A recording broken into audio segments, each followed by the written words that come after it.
کہ کل اے حبیب کہہ دیجئے لقد جاءکم الحق من ربکم، کہ آپ کے رب کی جانب سے حق آ گیا ہے، حق پہنچ گیا رب کی جانب سے۔ ایک قرآن کا نام، ایک قرآن کی صفت، ایک قرآن کی پہچان یہ ہو گئی کہ یہ حق ہے۔ اب جہاں قرآن کے لیے خود خدا نے حق کہا، وہاں لسان محمدی بھی حرکت میں آئی، فوراً کہا الحق مع العلی والعلی مع الحق۔ دیکھو قرآن ہے حق، تو یہ علی کے ساتھ ہے حق، علی حق کے ساتھ ہے۔ اے پالنے والے، حق کو اس مقام پہ موڑ دے جہاں علی مڑ جائے۔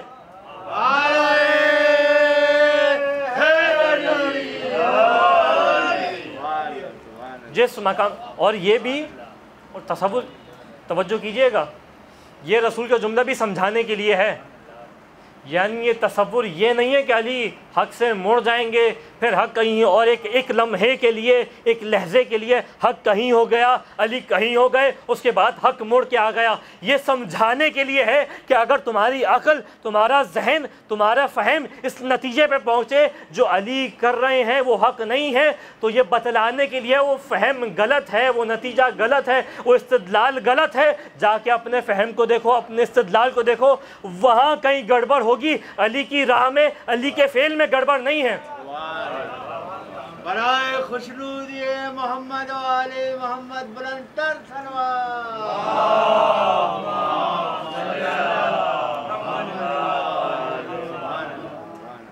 توجہ ہے، یہ بتلانے کے لیے تھا، یہ سمجھنے کے لیے نہیں تھا کہ ایک لحظہ آئے گا کہ علی کہیں ہوں گے، حق کہیں ہوگا، بلکہ تمہاری عقل کو متوجہ کرانے کے لیے تھا، تمہارے فہم کی پستی کو بتلانے کے لیے تھا کہ جہاں دیکھو علی ہے، یہ علامت ہے اس بات کی کہ حق تو کم از کم وہیں پہ ہے۔ اب تم استدلال اس انداز سے بناؤ کہ وہاں تک پہنچے، اگر تمہارا استدلال وہاں تک نہیں پہنچ رہا تو خطا تمہارے استدلال کی ہے، علی کے فعل کی نہیں ہے۔